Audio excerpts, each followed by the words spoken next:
प्रश्न संख्या 1, दो संख्याएं 5:7 के अनुपात में है और यदि दोनों संख्याओं में 18 जोड़ दिया जाए तो अनुपात 7:8 हो जाता है, तो संख्या ज्ञात कीजिए। तो ये हमारा प्रश्न है। हम इस प्रश्न को सोल्व करते हैं, आप जरा ध्यान देंगे। तो हमारे पास दो संख्या 5 और 7 है। प्रश्न में जो दो संख्याएं हैं 5 और 7, इसे हम इस प्रकार भी लिख सकते हैं। माना कि संख्याएं 5x तथा 7x है।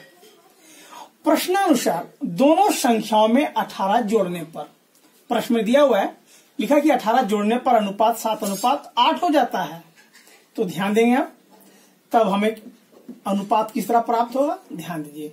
5 और 7 को भिन्न के रूप में भी लिख सकते हैं, इस तरह 5x और 7x। अब इसमें हम कितना जोड़ देते हैं, 18। हम जब 18 जोड़ेंगे तब अनुपात कितना हो जाएगा, 7/8। अब हम क्या करेंगे, क्रॉस मल्टीप्लाई करते हैं। 8 को 8 से मल्टीप्लाई करेंगे 5x + 18 में, और 7 से क्रॉस मल्टीप्लाई होगा 7x + 18। इस प्रकार इसे मल्टीप्लाई करते हैं। 8 × 5 = 40x और 8 × 8 = 64, 8 × 6 = 14 और 7 × 7 = 49x। अब प्लस ये हो जाएगा 8 × 7 = 56, 126। अब हम क्या करेंगे, 40x और 49x दोनों एक जाति का है, इसे हम एक तरफ रखेंगे। इसे 40x है और बराबर के इस पर 49x है, तो 49x को जब हम बराबर के चिन्ह के इस पार लाते हैं, इसका साइनिंग जो है प्लस से माइनस हो जाएगा, 49x। और इधर बराबर के उस पार 126 है। अब हम क्या करेंगे, 44 को जब हम बराबर के उस पार भेजेंगे तो इसका साइन चेंज हो जाएगा, 144 हो जाएगा। तो हम लिखेंगे 49 में 40x में 49 तो माइनस नहीं होगा, इस प्रकार हम लिखेंगे -9x और ये हो जाएगा माइनस करने पर 18x। जरा ध्यान देंगे, तो हम एक माइनस माइनस काट दिए, x बराबर 18 और डिवाइड बाई 9, यानी हमारा x बराबर 2 प्राप्त हुआ। अब हम लिखेंगे x का मान रखने पर। तो प्रथम संख्या कितना था, प्रथम संख्या हमारा 5x। तो 5x का मान बढ़ाते हैं, x का मान 2 हुआ, तो प्रथम संख्या 10 और सेकेंड संख्या हमारा 7x था। तो 7 में x का मान 2 बैठा दिए, 14। इस प्रकार हमें जो प्राप्त हुआ यही हमारा आंसर हुआ, यानी x का मान बैठाने पे 10 और फिर सेकेंड 14। प्रश्न नंबर 2 है, संजय और सतीश की आयु 3:5 के अनुपात में है। 12 वर्ष बाद उनकी आयु 3:4 अनुपात हो जाएगा, तो उसकी वर्तमान आयु ज्ञात करें। माना कि वर्तमान आयु 3x और 5x है। प्रश्नानुसार 12 वर्ष बाद, ध्यान देंगे, 12 वर्ष बाद वर्तमान आयु 3x, हम लिख सकते हैं 3x 5x। 12 वर्ष बाद, इसमें 12 वर्ष जोड़ देते हैं। 12 वर्ष बाद आयु का अनुपात कितना हो जाता है, 3:4, जो आपको प्रश्न में दिया हुआ है। यानी वर्तमान आयु 3x है, 12 साल बाद इसका आयु का अनुपात हो जाएगा 3:4। अब हम क्या करेंगे, इसको क्रॉस मल्टीप्लाई करेंगे। 4 को 3 से गुना करेंगे, 4 तिया 12x और प्लस बच्चों का 48, 5 तिया 15x प्लस 12 तिया 36। ये हो गया आपका। अब हम x का मान अलग करेंगे। 12x है, इस x को बराबर की साइड ले आएंगे तो ये हो जाएगा -15x, फिर प्लस के बराबर की साइड है 36, प्लस को साइड ले जाएंगे -48। तो 12 में से हम 15 घटा देंगे, -3x और ये हो जाएगा आपका 12 माइनस माइनस माइनस काट देंगे। x बराबर, जरा ध्यान देंगे, x बराबर 12 और डिवाइडेड बाई 3 4। ये हमारा वर्तमान आयु 4 निकल गया। तो संजय की वर्तमान आयु, संजय की वर्तमान आयु, वर्तमान आयु जरा ध्यान देंगे 3x, x का मान रख देंगे 3x, यानी 3 और x बराबर कितना है 4, यानी संजय की वर्तमान आयु होगी आपका 12 वर्ष आंसर। इसी प्रकार हम निकालेंगे आपका सतीश की वर्तमान आयु। सतीश का आयु आपका दिखा रहा, ध्यान देंगे जरा आप, सतीश का जो आयु जरा ध्यान देंगे, ये हमारा है 5x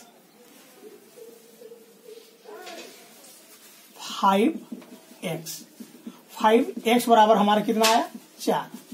इस प्रकार सतीश का वर्तमान आयु 20 वर्ष आंसर। एक आंसर ये हो गया, दूसरा आंसर ये। आपके सामने प्रश्न संख्या 3, 6:7 वाले अनुपात के प्रत्येक पद से क्या घटाया जाए कि यह 11:13 हो जाए। विद्यार्थियों आप जरा ध्यान देंगे, प्रश्न में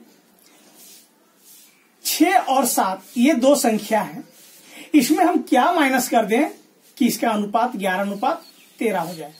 तो देखिए, माना कि प्रत्येक पद में x घटाया जाए, यदि हम दोनों में x अगर घटाते हैं तब हम इस तरह लिख सकते हैं 6:7 को हम भिन्न के रूप में लिख सकते हैं 6:7। अब इसमें हम x घटाते हैं, दोनों में क्या घटाते हैं x माइनस कर देते हैं ताकि हमें कितना प्राप्त हो जाए 13। तो x का वैल्यू फाइंड आउट करना है। अब हम क्रॉस मल्टीप्लाई कर देंगे, इस प्रकार हो जाएगा 13 6 माइनस x, और ये हो जाएगा आपका क्रॉस मल्टीप्लाई 11 को माइनस मल्टीप्लाई करेंगे 7 माइनस x, 6 18 1 6 7 78, और माइनस 13 को x से मल्टीप्लाई किए 13x यानी 13x, 11 को 7 से मल्टीप्लाई किए 77 और 11x। ध्यान देंगे, अब हम क्या करेंगे, दो अलग अलग जाति का संख्या है उसे अलग अलग रखेंगे, 78x और 77x। इसे हम लिखेंगे 78 और 77 को इस साइड ले आएंगे, हम बराबर की इस पार करेंगे तो माइनस हो जाएगा। बराबर चिन्ह के उस साइड है माइनस 11x। अब ये x को एक तरफ ले जाते हैं, ये प्लस में है, माइनस में भी हो जाएगा आपका प्लस में। तो अब घटा देते हैं, इधर हो गया आपका 1 और इधर हो गया आपका 13 में से 11 घटा देंगे तो ये हो जाएगा 2x। x बराबर हम निकाल देते हैं, ध्यान देंगे 1/2, यानी इस प्रकार 0.5, यानी प्रत्येक अंक में अगर हम 0.5 माइनस करते हैं तो प्राप्त अनुपात 11:13 हो जाएगा। ये हमारा आंसर हुआ। विद्यार्थियों, अभी हमने आपको कई प्रश्न बताए और उसे सॉल्व करके भी दिखाएं। मुझे आशा है कि आपको समझ में जरूर आया होगा। अब आपके सामने ये चौथा प्रश्न है। ये प्रश्न परीक्षा के दृष्टिकोण से साथ ही साथ प्रतियोगिता परीक्षाओं के लिए भी काफी महत्वपूर्ण है, इसलिए इन प्रश्न को आप सावधानी पूर्वक ध्यान से देखें। आपके सामने ये प्रश्न है, 1230 रुपया को ए, बी और सी में इस प्रकार बांटे कि ए को बी का दुगना मिले और बी को सी के दूने से 10 रुपया कम प्राप्त हो। तो ये प्रश्न बहुत महत्वपूर्ण है। इसमें लिखा गया है कि ए को बी का दुगना मिले, अब बी को सी के दुगना से 10 रुपया कम प्राप्त हो। तो ऐसे प्रश्न को आप जरा ध्यान देंगे, ए को कहा गया है कितना मिले, बी को भी कहा गया कितना मिले, लेकिन इस प्रश्न में सी को कहीं नहीं लिखा है कि सी को कितना प्राप्त होना चाहिए। तो ऐसे प्रश्न को जिसे कुछ नहीं कहा गया है उसे x मान के हल करेंगे। हम लिखेंगे कि माना कि सी को x प्राप्त होता है। देखिए, माना कि सी को 100 रुपया प्राप्त होता है, तो सी को x प्राप्त होता है, ए को बी का दुगना, अब बी को सी के दुगने से कम, तो लिखेंगे प्रश्नानुसार बी को प्राप्त,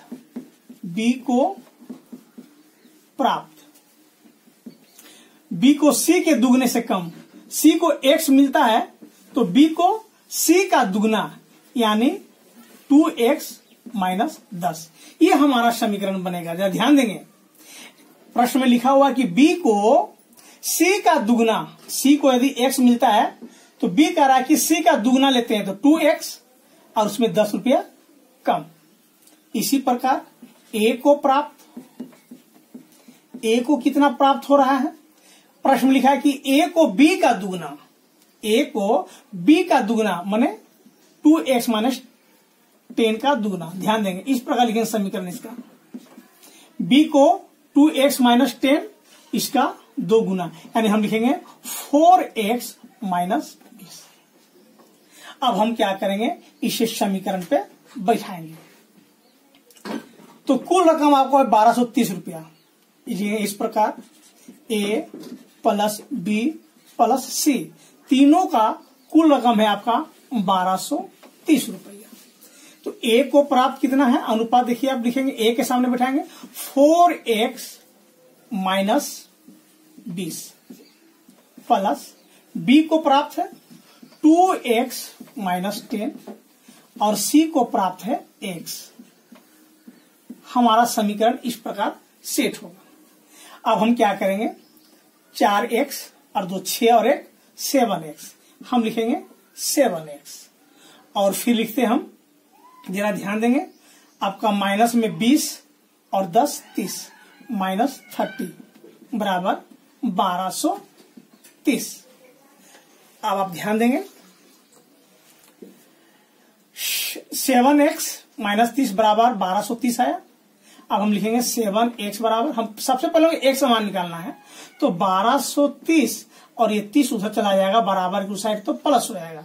इस प्रकार 7x 1260, तो हम निकालेंगे x बराबर 1260 माइनस 7, 7 एकम 7 7 8 56 180 रुपया, यानी x बराबर हुआ 180। यानी x किसका मान था, हमारा c का, तो c को x रुपया यानी c को प्राप्त हुआ 180। एक नंबर c को प्राप्त 180 रुपया। नंबर 2 b को प्राप्त, b का प्राप्त था, आपका समीकरण आया था 2x माइनस 10, आपको याद होगा, यानी 2x बराबर 180 माइनस 10, 360 में से 10 घटा देंगे यानी इसको मिलेगा 350 रुपया। अब हम लिखेंगे a को प्राप्त, a को कितना प्राप्त होता है, तो a का था आपका b का दुगना, यानी b का दुगना, तो b को मिल रहा है 350, तो a को इसका डबल कर दीजिए यानी 700 रुपया का आंसर हुआ। आपके सामने पांचवा प्रश्न इस प्रकार से है, 3232 रुपया को 16 पुरुष 12 महिलाओं तथा 10 बच्चों में इस प्रकार बांटे कि एक पुरुष 1 महिला और 1 बच्चा को धनराशि 7:5:3 के अनुपात में मिले। ये बहुत ही महत्वपूर्ण प्रश्न है, आप ध्यान देंगे। तो देखिए हम इसे सोल्व कर रहे हैं। आपका संख्यात्मक अनुपात माने कितने लोग हैं, और धन का अनुपात यानी धन को किस अनुपात में बांटना है। संख्यात्मक अनुपात यानी पुरुष आपका है 16, महिलाएं हैं आपका 12 अनुपात में, अब बच्चे हैं 10। लेकिन धन का जो अनुपात है इसे हम एक महिला, एक पुरुष और एक बच्चे में बांटेंगे, लिखेंगे 7:5:3। ये हमारा धन का अनुपात हुआ। अब आइए हम निकालते हैं कुल पुरुष। ध्यान देंगे, 16 को मल्टीप्लाई करेंगे पुरुष 7 से, फिर लिखेंगे महिलाएं। महिलाएं हो जाएगा आपका 12। धन का अनुपात में ये महिलाएं 5 से मल्टीप्लाई करेंगे। इसके बाद लिखेंगे बच्चे। बच्चे हमारे हैं संख्या 10। धन का अनुपात में बच्चे हैं 3। इस प्रकार हम इसे मल्टीप्लाई करते हैं। इसको मल्टीप्लाई करेंगे 112 पुरुष और ये 12×5 60 महिलाएं और बच्चे हो गए आपका 30। इस प्रकार अब हम क्या करेंगे, इसी अनुपात में धन को हम बांट देंगे। लिखेंगे धन राशि का विभाजन, राशि का विभाजन का अनुपात जरा ध्यान देंगे, ये हो जाएगा 112:60:30। इसी अनुपात में हम क्या करेंगे, धनराशि को बांट देंगे। तो हम लिखेंगे पुरुष को प्राप्त धन, पुरुष को प्राप्त धन। तो कुल धन है हमारा 3232 और पुरुष है 112 से मल्टीप्लाई कर देंगे और टोटल को क्या करेंगे, हम टोटल से हम डिवाइड कर देंगे। टोटल हमारा 202 हो जाएगा। इस प्रकार हम इसको बांटते हैं तो 1792 रुपया प्राप्त होगा पुरुष को। महिलाओं को प्राप्त धन, महिलाओं को प्राप्त धन, जरा ध्यान देंगे, टोटल धन राशि है 3232 और महिलाएं हमारा 60 और टोटल है 202। इस प्रकार से अगर हम डिवाइड करते हैं तो हमारा आएगा 960 रुपया। बच्चों को प्राप्त धन, बच्चों को प्राप्त धन, ध्यान देंगे, लिखेंगे 3232 और बच्चों की संख्या है 30 और टोटल हो गया हमारा 202। इसको अगर हम डिवाइड कर देते हैं तो ये हमारा होगा 480 रुपया। इस प्रकार पुरुष को 1792, महिला को 960 और बच्चों को 480 रुपया प्राप्त होगा।